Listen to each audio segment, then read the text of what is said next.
Dear student, आज हम बात करेंगे क्वेश्चन नंबर 5 की। तो क्वेश्चन नंबर 5 जो हमारा है, इसमें हमसे बोला गया है कि व्याख्या कीजिए कि 7 × 11 × 13 + 13 और 7 × 6 × 5 × 4 × 3 × 2 और × 1 + 5 एक भाज्य संख्या क्यों है।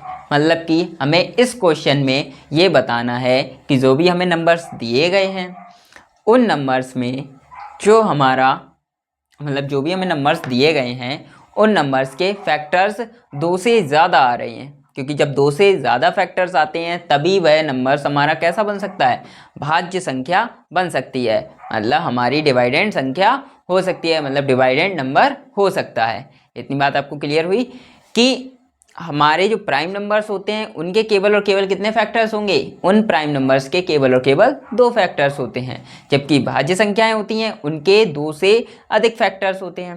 तो हमें इन क्वेश्चंस में, मतलब ये वाला जो हमारा क्वेश्चन है 5 नंबर, इसमें हमें केवल और केवल इतना ही बताना है कि ये जो हमारा 5 नंबर क्वेश्चन है वो भाज्य है तो है क्यों, मतलब हमें उसका रीज़न देना है। रीज़न अभी देखते हैं। तो आंसर में देखो हमारे पास ये और ये, हम इसे 2 पार्टों में सॉल्व करेंगे। 7 × 11 × 13 + 13 हम पूरे में से कॉमन ले लेंगे, क्या 13 कॉमन ले लेंगे।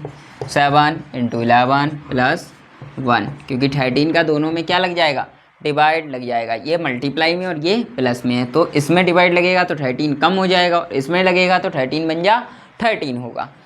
तो अब 13 × 77, 11 7 जा 77 + 1, तो ये क्या हो जाएगा 13 × 78। इतना ही इसको अभी छोड़ रहे।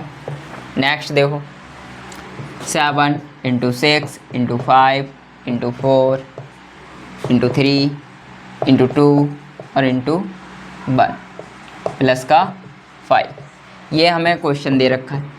इसमें देखो भाई, इसमें क्या करेंगे, हम 5 को कॉमन लेंगे।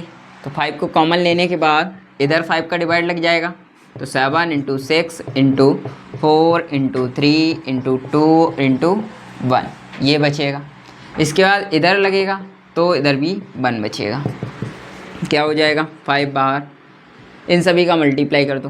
तो 6 × 7 = 42, 42 चक्कू कितना होगा, तो मल्टीप्लाई कर लेते हैं।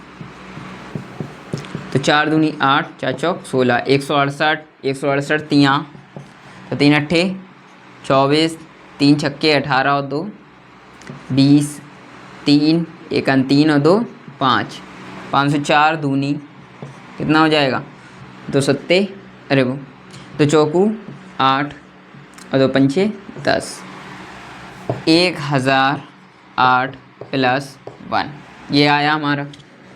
ठीक है, अब इसमें हम क्या करेंगे, तो 5 इसमें इसको ऐड कर देंगे, तो 1009, 5 से मल्टीप्लाई, तो क्या आएगा देखो भाई, चाहो तो करो चाहे तो ना करो, तो हम इतना ही छोड़ दे रहे हैं, क्योंकि हमें यहाँ पर क्या प्रूफ करना है कि ये भाज्य संख्या क्यों है, हमें ये चीज़ प्रूफ करनी है। तो देखो भाई, ये भाज्य संख्या क्यों है, क्योंकि अगर ये प्राइम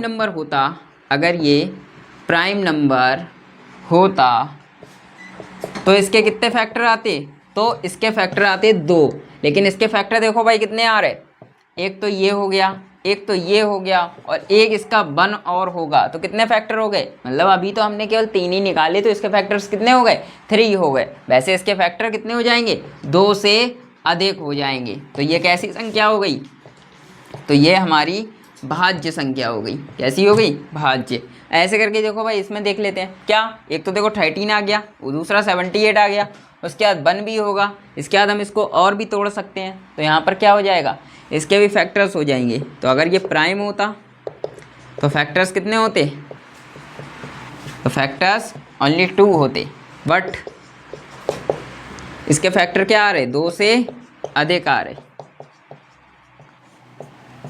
तो इसलिए ये क्या है, तो इसलिए ये भाज्य संख्या है।